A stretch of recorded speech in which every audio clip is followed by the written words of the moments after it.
kami dari kelompok 8 akan mempresentasikan hasil kerja kami, dan kami beranggotakan 4 orang, dan anggotanya yang pertama saya yang bernama Aksin, yang kedua ada Ansiri, yang ketiga ada MRD Salman Al-Farizi, yang keempat ada Tias Nur Helma.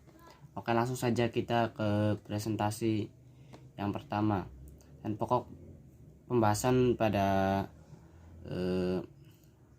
presentasi kali ini yaitu ada 4. Yang pertama ada pengembangan penduduk sebagai modal.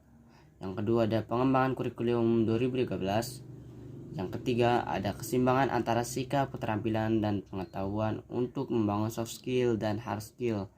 Dan yang keempat ada reformasi pendidikan yang mengacu pada 8 standar.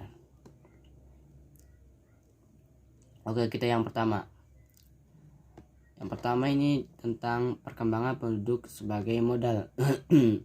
Penduduk sebagai modal pembangunan adalah dengan jumlah penduduk yang besar dan diimbangi dengan peningkatan kualitas sumber daya manusia dapat menjadi dasar dalam melaksanakan pembangunan nasional. Dengan jumlah penduduk yang besar dan kualitas yang baik, maka dapat meningkatkan kesejahteraan hidup. Ini adalah bagian dari perkembangan penduduk sebagai modal. Yang sebelah kiri bertuliskan SDM atau sumber daya manusia usia produktif kisaran 2020 sampai 2035 yang melimpah. SDM ini ada yang kompeten, ada yang tidak kompeten. Yang tidak kompeten ini nantinya akan menjadi beban pembangunan, dan yang kompeten ini akan menjadi modal pembangunan.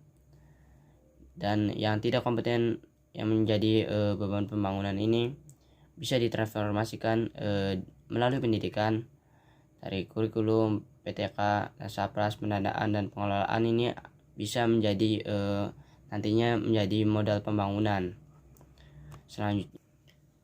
Dan ini adalah selanjutnya ada yang bertuliskan di atasnya mempersiapkan generasi emas pada 100 tahun Indonesia setelah merdeka. Yang sebelah kiri atas bertuliskan struktur penduduk Indonesia pada tahun 2010, jumlah penduduk per jutanya. Sebelah kiri ada sasaran kelompok yang strategisnya, dan sebelah kiri ada perempuan, dan sebelah kanan ada laki-laki. Pada periode bonus demografi 2010 sampai 2035, pendidikan menengah universal, pendidikan menengah tinggi yang berkualitas, dan berdaya saing pendidikan dasar yang berkualitas dan merata, pendidikan karakter, memastikan semua penduduk usia sekolah bersekolah.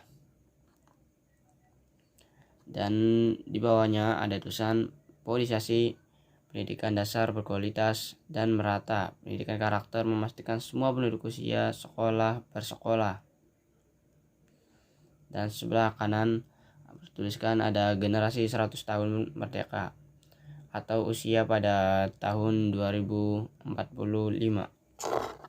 Sumber daya manusia usia produktif tahun 2020 sampai tahun 2035 melimpah.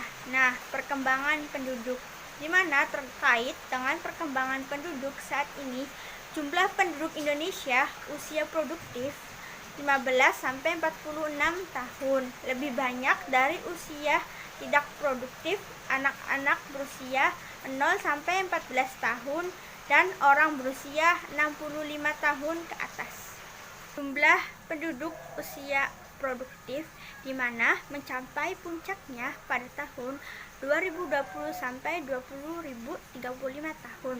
Sumber daya manusia Indonesia usia produktif. Nah, akan melimpah sumber daya manusia apabila memiliki kompetensi dan keterampilan akan menjadi modal pembangunan yang luar biasa besarnya. Jenis sumber daya manusia yang pertama, sumber daya manusia yang kompeten, di mana sumber daya manusia yang kompeten ini sangat diperlukan. Nah, yaitu SDM, yang memiliki kompetensi tertentu yang meliputi aspek pengetahuan, knowledge science, keterampilan, skill teknologi, dan sikap perilaku attitude yang dibutuhkan untuk menunjang keberhasilan pelaksanaan pekerjaan.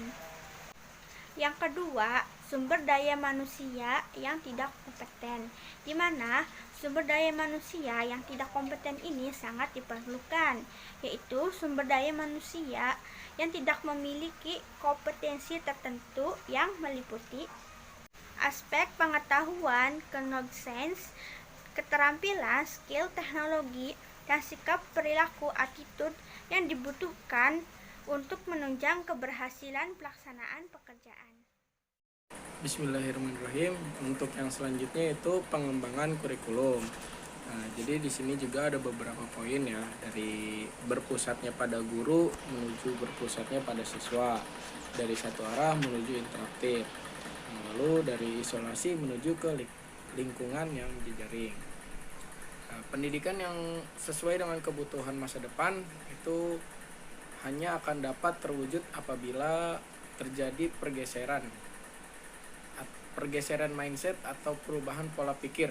Pergeseran ini meliputi proses pembelajaran seperti dari pasif menuju aktif menyelidiki, dari maya atau abstrak menuju konteks dunia nyata, dari pembelajaran pribadi menuju pembelajaran yang berbasis tim, lalu dari luas menuju perilaku khas untuk memberdaya, kaidah ketertarikan, dan sebagainya.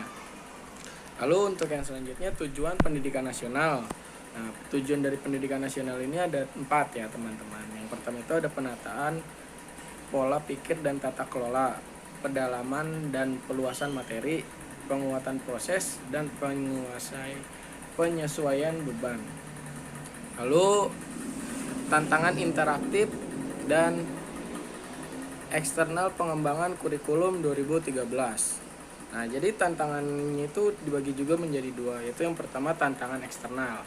Nah, untuk tantangan eksternal ini yang dihadapi dunia pendidik antara lain berkaitan dengan tantangan masa depan, kompetensi yang diperlukan di masa depan, persepsi masyarakat, perkembangan pengetahuan dan pedagogi, serta berbagai fenomena sociality yang mengemuka.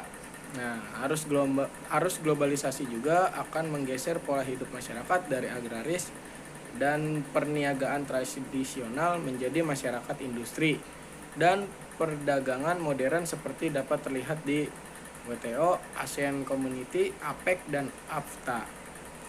Nah, lalu untuk yang selanjutnya tantangan internal. Nah, tantangan internalnya itu yaitu antara lain terkait dengan kondisi pendidikan yang dikaitkan dengan tuntutan pendidikan yang mengacu kepada 8 standar nasional pendidikan yang menjadi standar pengelolaan, standar biaya, standar sarana, prasarana, standar pendidikan, standar pendidik, standar isi, standar proses, standar penilaian, dan standar kompetensi lulusan.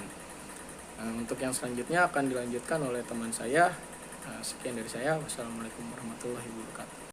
Nah, yang berikutnya yaitu reformasi pendidikan mengacu pada 8 standar. Yang pertama standar isi, kemudian ada standar proses penilaian, ada standar proses pembelajaran, kemudian standar kompetensi lulusan, terus ada standar pendidik dan juga tenaga pendidik. Ini mencakup peningkatan kualifikasi dan juga sertifikasi.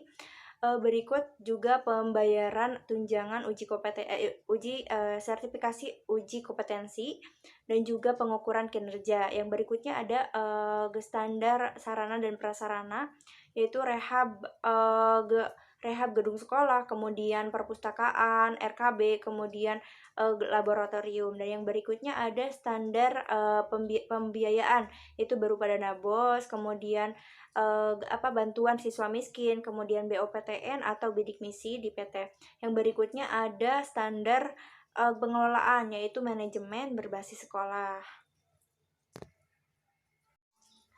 Nah, yang berikutnya yaitu tentang keseimbangan sikap, kemudian keterampilan dan juga pengetahuan untuk membangun soft skill dan juga hard skill. Nah, soft skill di sini adalah kombinasi kemampuan seseorang baik komunikasi, kemudian sosial, karakteristik dan pola pikir, juga kecerdasan sosial dan kecerdasan emosional.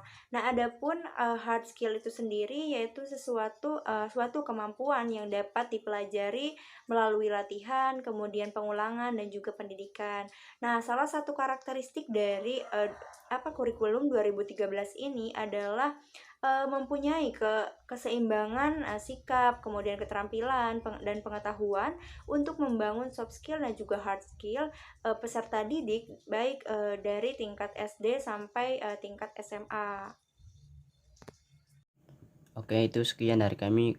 Kurang dan kurangnya mohon maaf. Wassalamualaikum warahmatullahi wabarakatuh.